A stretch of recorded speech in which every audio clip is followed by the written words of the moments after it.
안녕하세요. 기업사랑TV 전세입니다. 여러분 벌써 한 해가 지나가고 있는데 사업은 잘 되고 계시나요? 2019년 경기가 좋지 못했는데 2020년도는 세계 경기가 순탄치 않을 거라는 전망이 여기저기 들려오고 있습니다. 그럴수록 많은 기업들이 탄탄한 준비를 해야 하지 않을까요? 그래서 오늘은 내년을 준비할 때 도움이 될 만한 책 한 권을 요약해 봤습니다. 바로 이익을 내는 사람들의 12가지 특징이라는 책입니다. 저자 자신이 직접 경험한 실전적 기법과 1200명의 사장들을 상담해 오면서 터득한 노하우들이 담긴 책입니다. 기업을 운영하며 불안감에 잠 못 이루는 사장님들에게는 큰 힘이 되리라 생각합니다. 이 책은 이렇게 한마디로 말하고 있습니다. 90% 회사는 사장의 노력으로 재간할 수 있다고 말입니다. 열심히 노력하고 있지만 성과가 나지 않는 사장님이나 앞으로 창업을 하려는 젊은 세대들이라면 오늘 이 영상을 꼭 보시기 바랍니다. 그럼 바로 북리뷰 시작하겠습니다. 이익을 내는 사장님들의 특징 첫 번째, 사업이 잘 나갈 때일수록 불황을 극복하기 위해 준비를 게을리하지 않는다고 합니다. 좋은 날은 오래 지속되지 않기 때문입니다.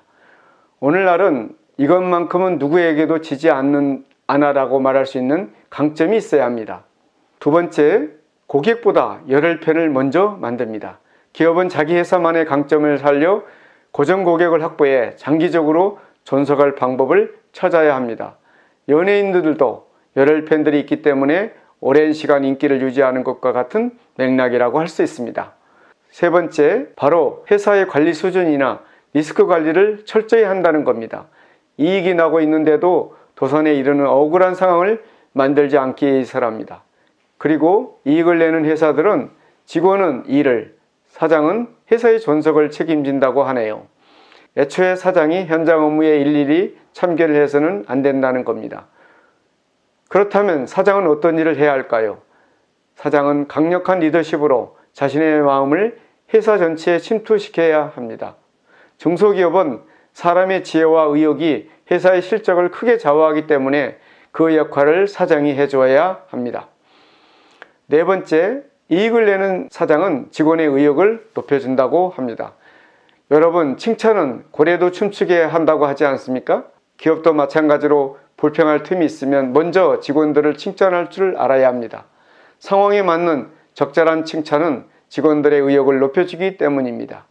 그리고 하나부터 10까지 사장이 모든 일을 해서는 안 된다고 합니다.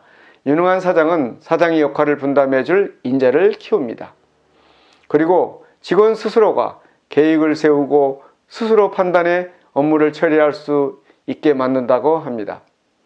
다섯 번째, 어떻게든 시장에서 살아남아야 합니다.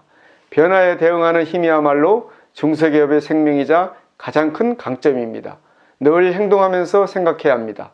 곰곰이 생각한 뒤에 착수해서는 처음부터 패배자가 됩니다. 여섯 번째, 이익을 내는 사장은 기회가 사람에게서 나온다고 이야기합니다.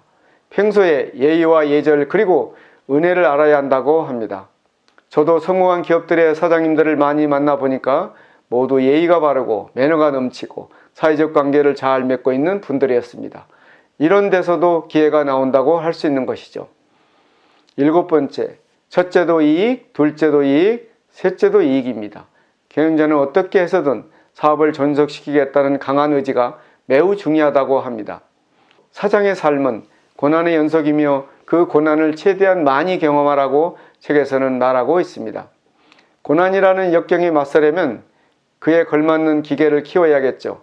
자신이 책임지겠다는 사명감과 그것을 하고 싶어하는 강한 신념이 매우 중요합니다. 이익을 내는 사장은 현금 관리에 신경을 써야 하며 또한 예상 매출금은 사장이 직접 회수해야 한다고 합니다. 기업이 아무리 매출이 높아도 현금이 부족하면 치명적이라죠. 돈을 받는 사람, 회계 업무를 담당하는 사람, 입금하는 사람을 따로 두어서 문제가 생기지 않도록 해야 합니다.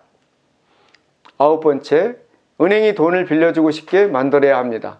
이 책에서는 3곳 이상의 은행과 거래하라고 말하고 있습니다. 거래도 정보도 한 은행에 집중되지 않게 해야 한다고 하네요. 다양한 은행과 거래하며 은행의 경쟁심을 효과적으로 이용할 줄 알아야 합니다.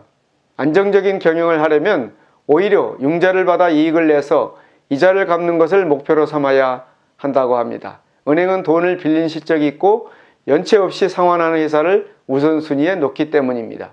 10번째, 이익을 내는 사장은 이렇게 후계자를 육성합니다. 승계자에게는 무엇보다 강한 의지와 책임감이 뒤따릅니다. 사전에 후계자가 떠안아야 할 부채 등을 줄일 방법을 궁리하고 사업 승계를 진행해야 합니다.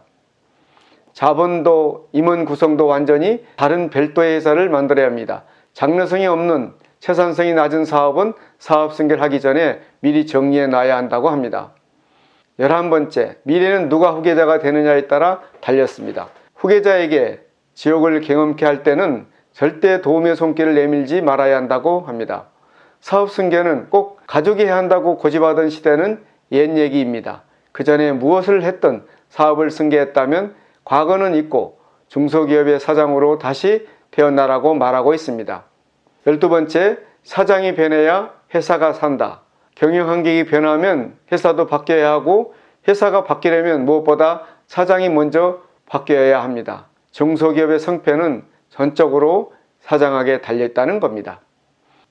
오늘 요약 정리 어떠셨나요? 저는 이 책을 통해 사장은 참 많은 임무를 해야 하고 해내야 된다는 것을 알게 되었습니다. 5년 후, 10년 후 회사의 모습을 구상하고 무슨 일부터 해야 할지 생각하고 결단을 내려 행동하는 것까지 모두 사장이 해야 하는 일이더라고요.